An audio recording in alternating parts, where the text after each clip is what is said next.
normal. Si nosotros nos movemos en medio de la tristeza, eh, van a empezar a moverse también una serie de sustancias químicas que nos van a afectar. Entonces, podríamos hablar de la neurobiología de la alegría, ¿sí? La neurobiología. Cuando nosotros buscamos o nos proponemos ser felices, empiezan a funcionar, por ejemplo, cosas como la dopamina, la serotonina, que son las hormonas encargadas de la sensación de placer, la sensación de alegría, que nos facilitan el vínculo social con los demás.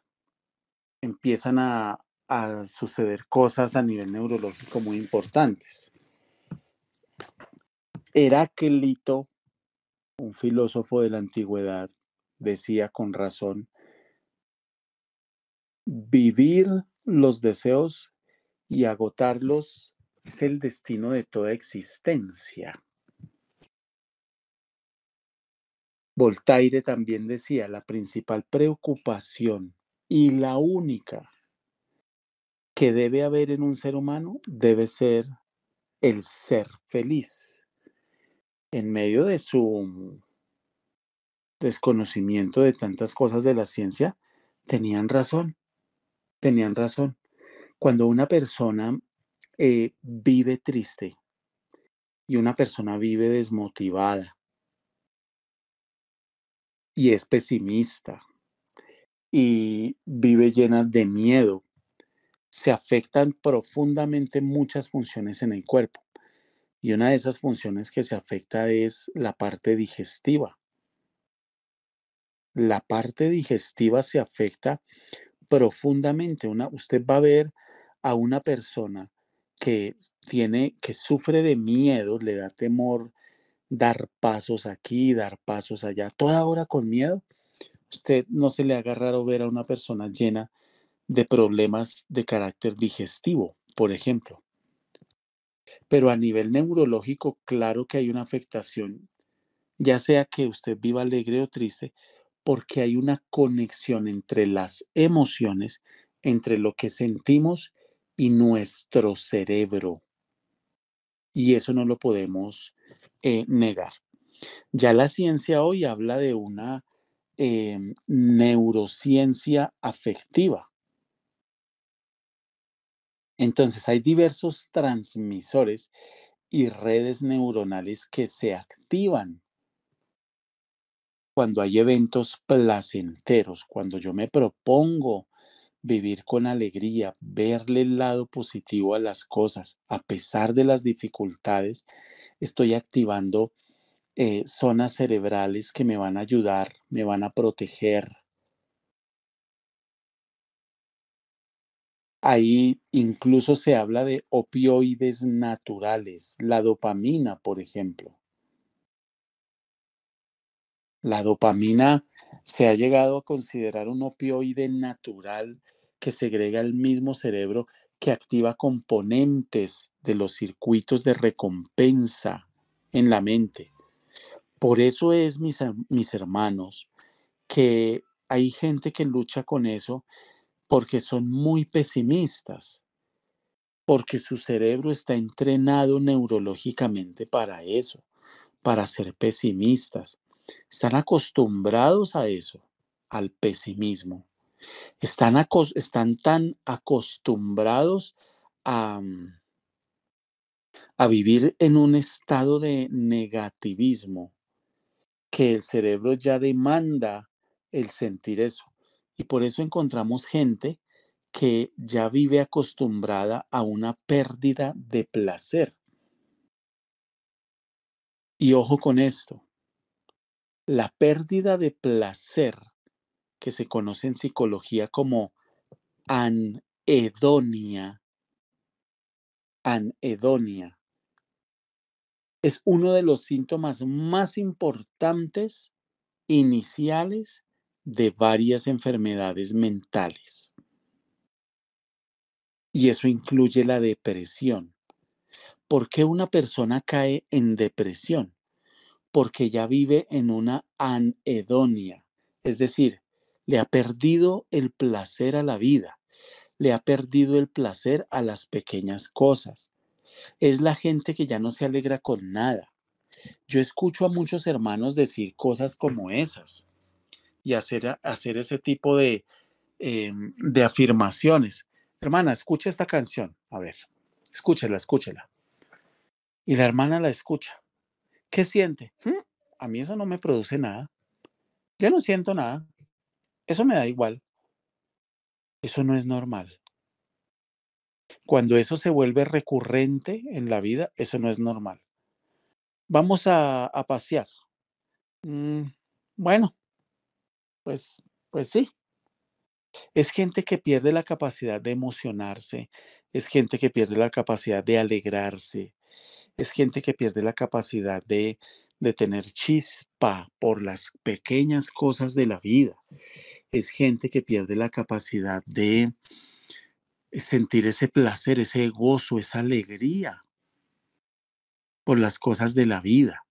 Entonces es la gente que usted encuentra que "Hmm, a mí me da igual, yo no me emociono, yo no necesito eso, a mí me da igual si viajo, a mí me da igual si salgo, a mí me da igual de esto, a mí me da igual aquello, a mí no me produce nada, a mí no me... Hay una, puede haber ahí una anedonia o una pérdida del placer. Y esa pérdida del placer es un efecto neurológico de acostumbrarse por años a vivir sin esa alegría. Entonces, ese es uno de los síntomas primarios cuando se está abonando el terreno para una futura enfermedad mental. Y eso incluye la depresión. Ahora,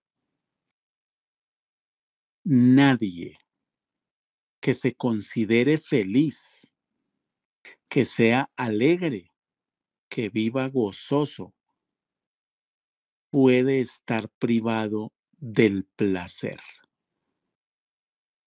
La anedonia, con H, tonia, anedonia, es una vía que contribuye para que usted no logre conectar felicidad y placer. El ser humano está diseñado para eso, para tener y sentir felicidad y placer. Placer, ojo que no estamos hablando de placer sexual, placer en cualquier área, por cualquier cosa. Les pongo un ejemplo. El placer de una conversación.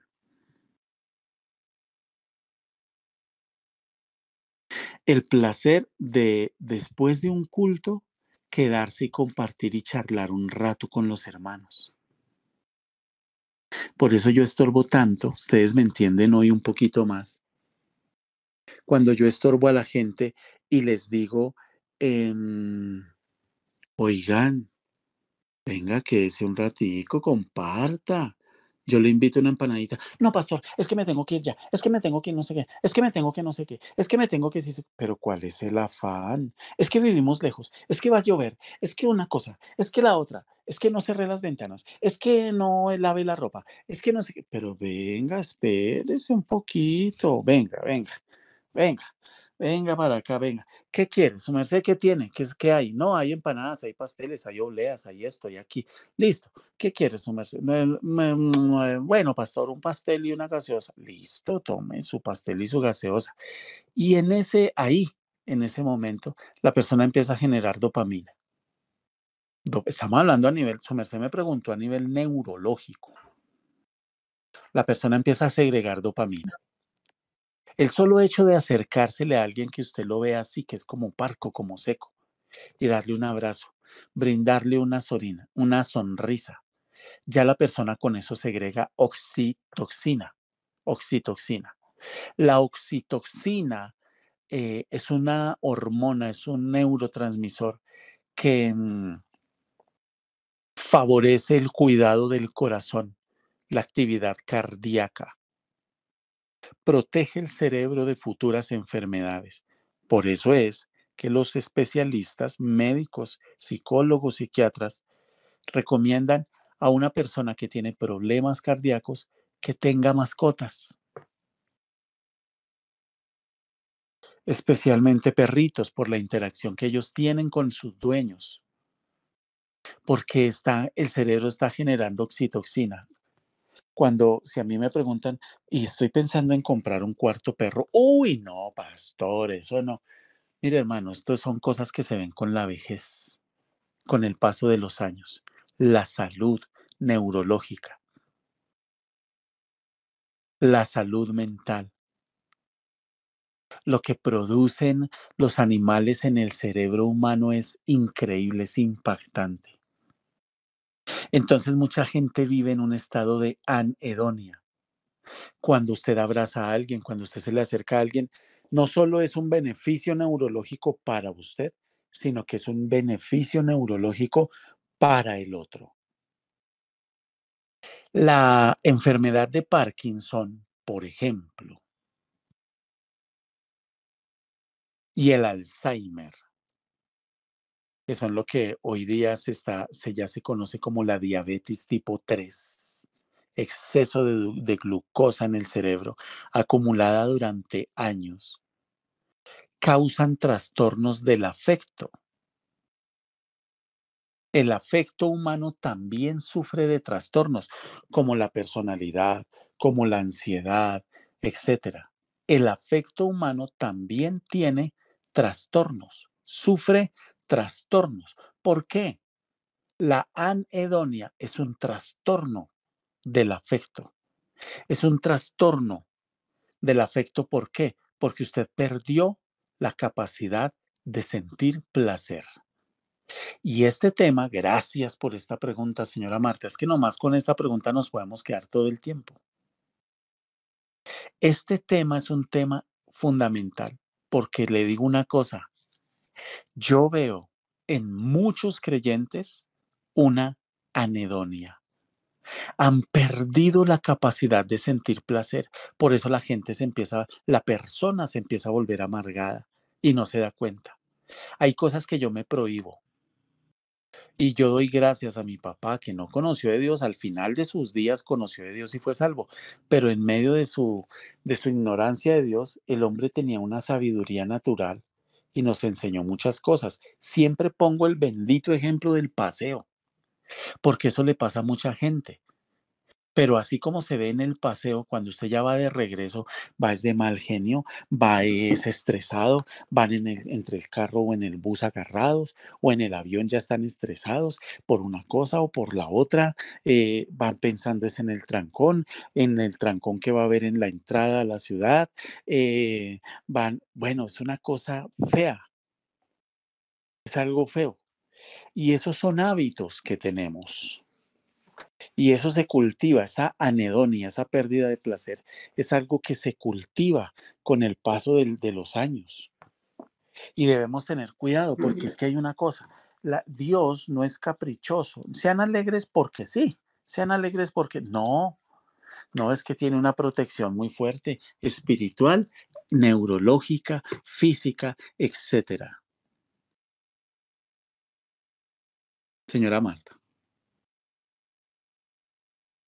Pastor, qué interesante. Realmente uno a veces no le da la importancia que tiene la alegría y el gozo en la vida. Quisiera leer aquí un comentario que nos pone la familia Galeano Quiroga. Dice, el no sentir placer o expresar alegría en la juventud actual se ha vuelto un patrón. Pareciera que nada les complace. Bueno, y eso es una preocupación, yo creo que de los padres hoy en día, ¿no? Porque sí, realmente ese es el patrón de muchos jóvenes hoy en día, ¿no? Y bueno, uno dice, bueno, ¿y cómo se genera esa alegría, no? Entonces, el pensamiento y la actitud son la base del habla y la acción de una persona. Entonces yo pregunto, ¿qué incidencia tienen el pensamiento y la actitud sobre el estado de alegría del corazón? Lo que pensamos y la manera como actuamos, lo que nosotros mostramos a la gente. O sea, si nosotros tenemos en cuenta que esa realidad, podemos nosotros empezar a ejercer ese dominio propio. ¿Cómo generamos alegría, mejor dicho? La alegría se genera tomando conciencia de la importancia de ella. Empecemos por ahí. Como usted lo acaba de decir, mm, no tenemos conciencia de la importancia que tiene. Yo decido, lo hemos estado hablando, yo decido, por eso la palabra en muchos pasajes y en muchos versículos dice, alégrense, no dice oren por alegría, porque no es algo que simplemente Dios pone en mí de una manera automática y mecánica, no, alégrense, porque yo decido, en medio de las circunstancias, yo decido ver las cosas de una manera optimista, yo decido. Ahora, cuando usted mira este tema y ya lo empieza a profundizar desde la ciencia, empezamos a encontrar cosas supremamente interesantes. Por eso dentro de la ciencia de la neurología, hay un área que ya se conoce como psiconeurobiología del placer sensorial. Psiconeurobiología del placer sensorial. Es decir, hay una parte, una rama de la neurología que se dedica a investigar sobre la capacidad que tenemos los seres humanos de sentir placer, sobre la capacidad que tenemos los seres humanos de sentir agrado, de sentir gozo. Y se ha encontrado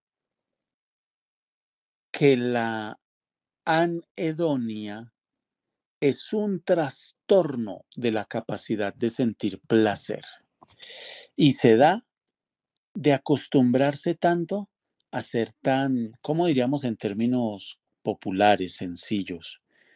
A ser excesivamente parco, a ser, ojo, estoy hablando en términos em, populares, ¿no? Excesivamente simplón. Nosotros mismos nos encargamos de quitarle la chispa a la vida, a las cosas sencillas. Y Jacqueline tiene razón, o bueno, quien hace el comentario de la familia Galeano, Quiroga. Lamentablemente no solo de la juventud. Cuando nosotros miramos la juventud tenemos que empezar por nosotros. Cuando yo tengo hijos que han caído en una anedonia, tengo que empezar por mirarme yo. Entonces, el placer en términos técnicos se conoce por hedonia. La hedonia es la capacidad de sentir ese placer. ¿Sí? Yo yo decido, es como cuando, digamos, a usted lo invitan a un restaurante y bueno, ¿qué quiere comer? Y usted está ahí como, no, cualquier cosa. Y la gente que se acostumbra a eso, a toda hora, en todo momento, ah, no, cualquier cosa, no, pues ahí lo que sea. Es gente que está cultivando sin darse cuenta eso, esa anedonia. Y lamentablemente hace muchos años, mis amados, esto se veía en la gente muy mayor, ya producto de la vejez, el cansancio de vivir, etcétera. Pero como lo dice la familia Galeano, esto ahora se ve mucho en la juventud. Y sí, señor, como lo dicen Andrea y César, se ven los jóvenes. Yo no sé si usted conoce jóvenes así. ¿Usted conoce jóvenes así? Uy, es una amargura, hermano, impresionante. A mí me ha pasado. Qué triste tener que decir esto, pero es la verdad. Hay jóvenes con los que usted dice, uy, mejor ni arrimársele, hermano. Uy, porque son de una mala cara a toda hora. Pero cuando usted encuentra esas actitudes en jóvenes, eso bien, eso no es gratis, porque ellos son como una planta. Ellos son como una planta. Ella se va formando, ahí sí como un bonsái. El bonsái usted desde pequeñito le va dando la forma. Ellos son como una plantica y la forma se la va dando ¿quiénes? El medio ambiente, el entorno, papá, mamá. Y sí, lamentablemente usted ve eso en niños desde muy pequeños y usted habla con adolescentes y viven en una anedonia. Hacerlos reír, eso es una lotería, hermano. Usted habla con jóvenes que, venga, nos tomamos una foto. Ay, no, no, no, no, a mí no me gustan las fotos, qué pereza. No, no, no, yo no, no, no, no, gracias. Viven en una anedonia, hasta neurológicamente están afectados. Entonces, es muy importante tener en cuenta este tema. ¿Cómo nosotros buscamos, cómo nosotros tenemos ese equilibrio? ¿Cómo generamos esa alegría, ese gozo de vivir? Hermanos, muy sencillo, muy sencillo. Decidiendo sentir gozo y alegría. Les voy a poner un ejemplo. Vamos a almorzar. Bueno, y estamos ahí el grupo de amigos, hermanos, conocidos, etcétera. Y nos sentamos al comedor. ¿Decidimos pegarnos al celular o decidimos estar ahí callados después de pedir lo que vamos a almorzar? ¿O decidimos poner temas de conversación, disfrutar ese rato, ese momento, reír, gozarnos, eh, molestar, eh, mm, hacer chistes, disfrutar el ambiente? Mira esto tan lindo, mira esto aquí, mira esto allá. Cuando nosotros tenemos concentrada esa mirada negativa y estamos viendo siempre lo negativo, estamos cultivando el terreno para terminar en una anedonia. Entonces, fíjense que el tema de la alegría es plena voluntad mía. Yo decido, ay, qué pereza, me toca levantarme. Esa es una posición y esa es una mirada. Otra mirada es, Padre, gracias. Debo levantarme, Señor, cosas con las que tengo que cumplir, pero gracias, Señor. Aquí estoy, Padre, me levanto, tú me das las fuerzas. Amén. Pero eso depende de usted. Hay cosas que no, nadie más puede hacer por usted. Amén. Entonces, está comprobado que la felicidad, las emociones positivas, una mirada positiva de la vida, de las circunstancias, influye en la salud física, neurológica, espiritual del ser humano. En los últimos años han surgido estudios con respecto a este tema. Y estudios muy importantes. Mire, si yo fuera, de pronto se le cause mucha gracia esto que voy a decir. Si yo fuera presidente de este país, una de las tareas que yo le dejaría al ministro de Salud es trabajar en que seamos un país más feliz, porque eso va a generar una población más feliz, en consecuencia más saludable, menos patologías, menos enfermedades, menos costos para el sistema de salud, menos problemas sociales, menos problemas económicos, menos suicidios, menos homicidios. En Japón, cuando hay una situación de dos ciudadanos que se estrellan o etcétera, lo que sea, esa gente lo primero es verificar si hay una estrellada, que todos estén bien. Aquí pasa eso y lo primero es insultarnos. Lo primero es atacar al otro. Lo primero es hacerle daño. Por eso las riñas son tan comunes en este país. La ofensa es tan común, porque somos una nación que no es feliz.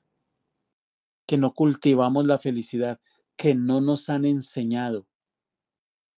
Entonces, con la anedonia perdemos la capacidad de mantener emociones positivas. La anedonia nos quita la capacidad, ojo, de mantener emociones positivas. Y esa capacidad es clave en el bienestar psicológico de los seres humanos.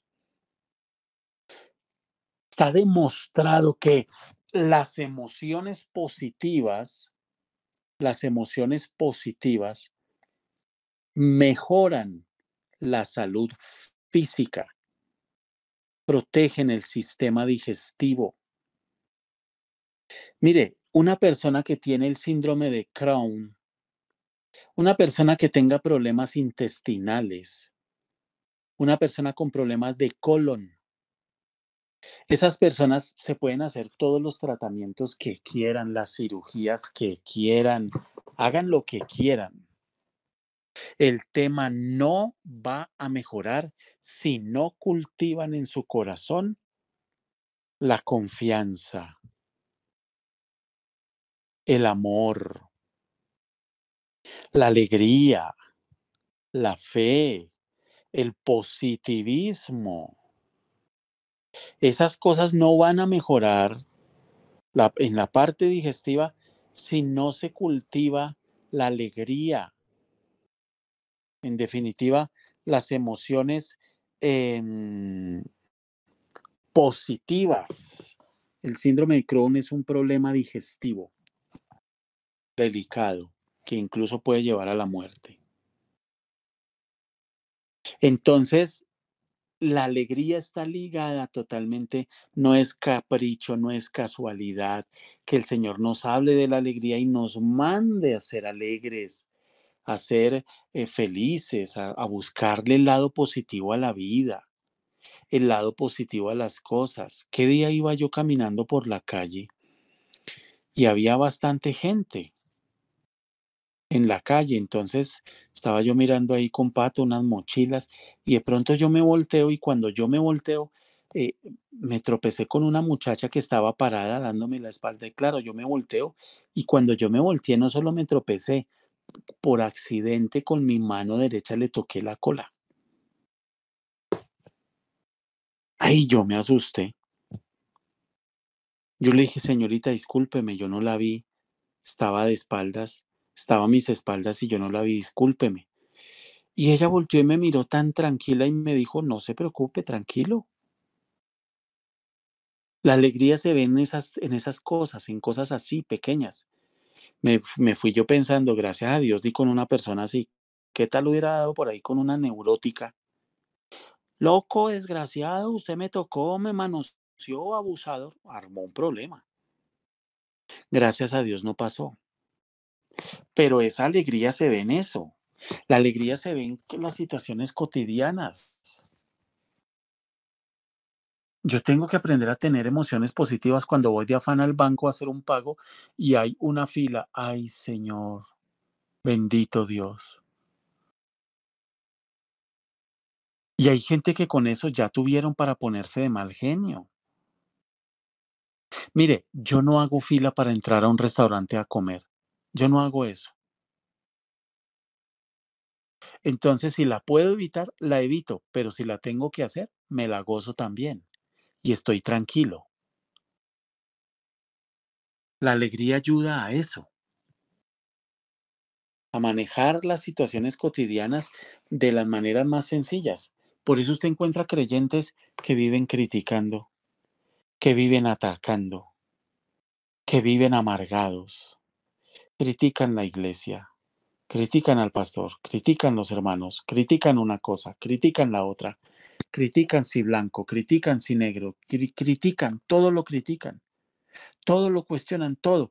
Y ese es el mismo esquema que tienen en su vida y que los acompaña. Por eso se enferman, por eso, hermana, ¿cómo ha estado? Pastor, me dan unas migrañas, me dan unos mareos, me dan unos beriberis, me dan unos malestares estomacales, me da esto aquí, me da esto allá, me pasa una cosa, me pasa la otra. afectados en su salud. Señora Marta.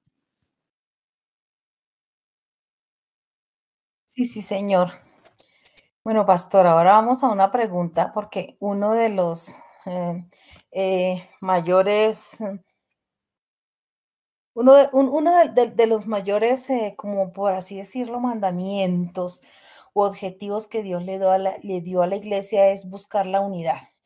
Entonces yo pregunto, ¿cómo afecta la alegría y la unidad en la iglesia el querer establecer su propia justicia en vez de confiar en la justicia de Dios?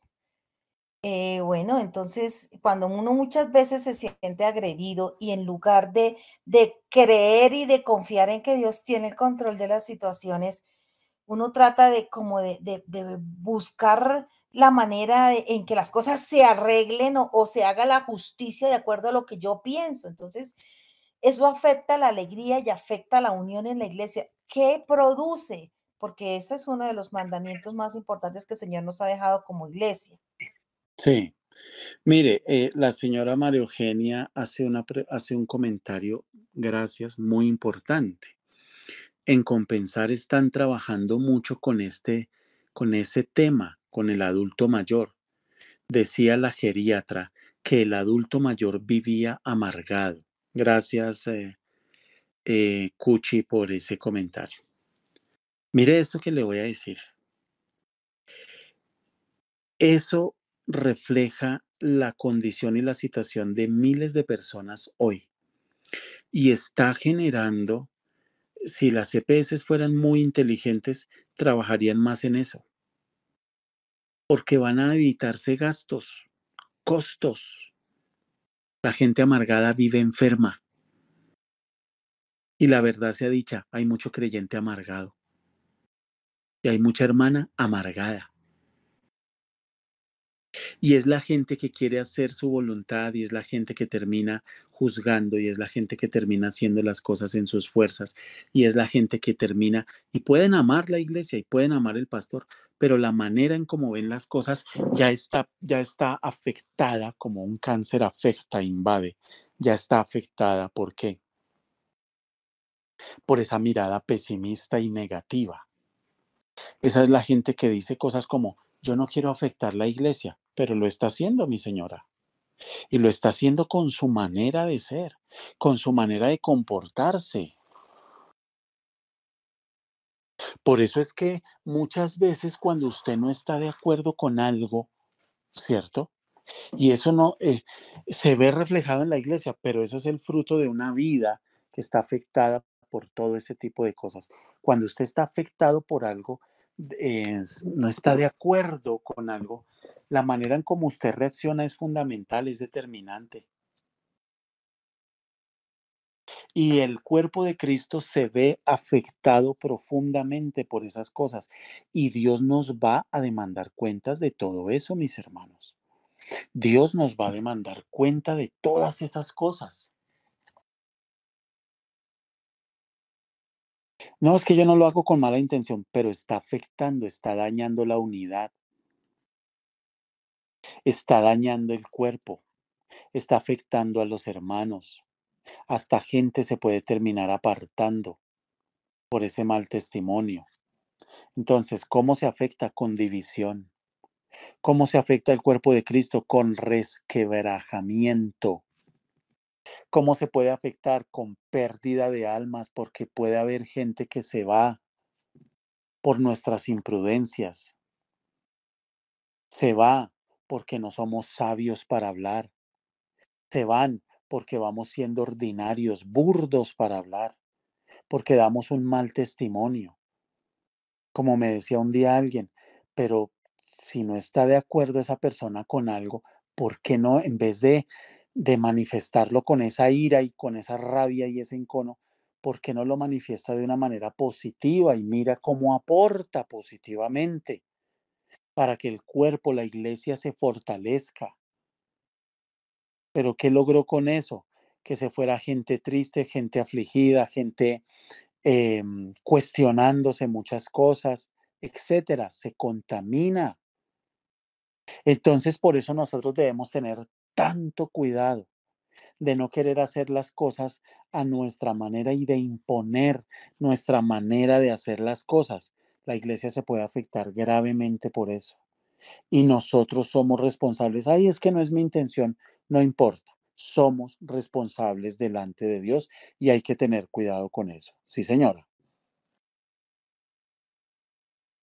Sí, pastor, muchas gracias. Y muchas veces eso sucede sin que la persona se dé cuenta, ¿no? O sea, em, la persona actúa con toda su buena intención, pero no hay ese control. Y lo que usted dice, eso es algo más profundo, eso es algo que viene del corazón, eso es algo que viene del pensamiento, ¿no? Entonces, sí, sí, como ser conscientes, yo no sé si en qué momento uno podría acercarse a esa persona, darle un abrazo y hacerla caer en cuenta de que hay un descontento o de que lo que expresó, lo que dijo, no era lo correcto, que hay otra manera de hacer las cosas, ¿no? De pronto es una tarea de todos en la iglesia, de cuidarnos los unos a los otros, de no permitir que lo que otro haga o diga o piense me afecte a mí, porque yo entonces en lugar de ser parte de la solución, pasaría a ser parte del Del problema, ¿no? problema. Del problema, Pastor, sí. otra pregunta, no sé si la gente tenga preguntas, yo tengo aquí una y es cómo podemos mantener la alegría en medio del sufrimiento. Pues el sufrimiento es algo que es totalmente natural y que lo tenemos en todo momento y a todo tiempo en nuestra vida, puede llegar en cualquier momento, pero ¿cómo mantenemos la alegría en medio del sufrimiento, en medio de un dolor físico, en medio de un problema grave, de una escasez que realmente me está afectando de una manera drástica, de una manera bastante directa? Entonces, ¿cómo mantener la alegría? O sea, ¿cómo no permitir que venga el diablo a robarme ese gozo, esa alegría? ¿Cómo hago para que en esos momentos de dolor, de sufrimiento tenso, yo no salga de ese propósito? Buena pregunta. Miren esto. Hay algo en nuestro cerebro que se conoce como el centro universal de la motivación. El centro universal de la motivación. Y de eso vamos a hablar esta noche. El centro universal de la motivación. Nosotros los seres humanos vemos las cosas de acuerdo a cómo nos hemos enseñado a verlas, nos han formado, nos han moldeado a verlas. De una manera positiva, de una manera negativa, de una manera displacentera, es decir, me da igual. Hay gente a la que todo le da igual. Oiga, hermana, ¿vio la película que le dije? Ah, sí. Bueno, ¿y qué sintió? ¿Qué le produjo? Pues, no, no, no. Ahí, ahí. Porque usted aprendió a vivir en un displacer. Hay gente que aprendió a vivir en medio del dolor. Hay gente que aprendió a vivir alegre, porque el cerebro se puede entrenar para eso. De hecho, nosotros lo hacemos todos los días, de las maneras más cotidianas. Les voy a poner un ejemplo sencillito. Nosotros hoy no tenemos un lugar propio físico tangible para reunirnos y hacer todas nuestras actividades ahí. Entonces debemos ir a un lugar X o debemos ir a un lugar Y. La manera en cómo usted ve las cosas, la forma en cómo usted ve las cosas es lo que afecta su comportamiento, sus acciones, su estilo de vida, absolutamente todo. La manera en cómo yo las veo. Entonces, a la pregunta, ¿cómo mantengo yo esa alegría en medio de momentos difíciles? Enfóquese en lo que se tiene que enfocar. Enfoque. Esa es la respuesta. Enfoque. Es decir, en medio de la situación difícil, en medio de la situación dura, enfoquémonos. En medio de lo que estoy viviendo me enfoco.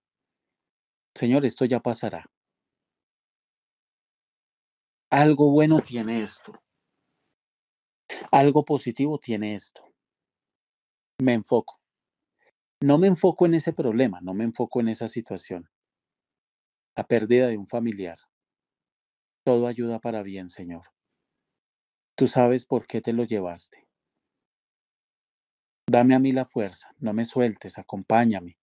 Porque una cosa es el dolor que yo siento, otra cosa es la manera en cómo veo las cosas. Son dos cosas diferentes. Ante la pérdida de un familiar yo no puedo evitar el dolor. Uno dice ser consciente de las cosas, pero cuando las cosas pasan, nos damos cuenta que no somos tan conscientes como decíamos. Les pongo un ejemplo. La semana pasada, unos hermanos en Cristo, se les murió la abuelita, 97 años. Y yo siempre les decía, ojo que la viejita ya está en edad, hace rato está pasada.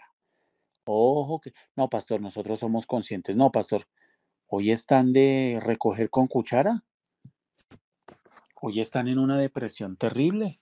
Hay gente a la que se le puede morir una mascota, por ejemplo, y eso necesitan 10 días de luto. Pastor, es que no tengo ganas de nada. Se nos murió el perro, se nos murió. O sea, enfoque, enfoque.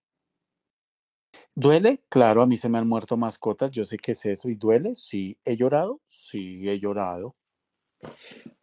¿Que eso me gobierne? No, yo me enfoco. Yo me enfoco, sí, podemos estar viviendo situaciones duras y difíciles. Yo me enfoco, sí, podemos estar pasando una escasez. Yo me enfoco, me enfoco, me enfoco. Es decir, no estoy convirtiendo mi vida en esa escasez, mi vida en ese problema, mi vida en ese... Entonces reduzco mi vida a eso. ¿Cómo puedo yo mantener la alegría? Me enfoco. Fíjense, todo desemboca en lo mismo. Es un ejercicio de voluntad. Es un ejercicio de cómo usted ve las cosas, cómo las está viendo. Usted decide cuál es el enfoque que le va a dar a la dificultad. Yo me enfoco. Ahora, nosotros en Cristo tenemos, hermanos, las herramientas para enfocarnos y darle manejo a las situaciones duras, a las situaciones difíciles. Nosotros tenemos las herramientas dadas por la bendita palabra de Dios. Claro que las tenemos. Entonces todo se reduce a un enfoque. El problema es que cuando tenemos problemas, el enfoque se nos vuelve es el problema, error. Y todo lo reducimos a eso, al problema, la dificultad. Y vivimos irascibles, y vivimos amargados, y vivimos, claro, estoy permitiendo que esa situación me gobierne. Y ese es un grave error. Amén. Señora Marta, gracias. Amén, pastor. Yo tengo una pregunta que me pareció como interesante y dice, em, mantener el gozo, la alegría en mi corazón, hace que mi corazón sea un lugar desértico para los demonios. ¿Qué incidencia tiene en nuestra protección espiritual, pastor? Ese gozo y esa alegría. Sí, señora. El mantener esa alegría a nivel espiritual para un demonio, mire, los demonios, escúchenme, no se les olvide nunca. Satanás no puede sentir alegría. Satanás no puede sentir gozo.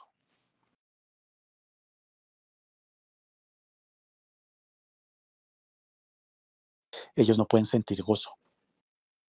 Tremendo, ¿no? Eso es impactante.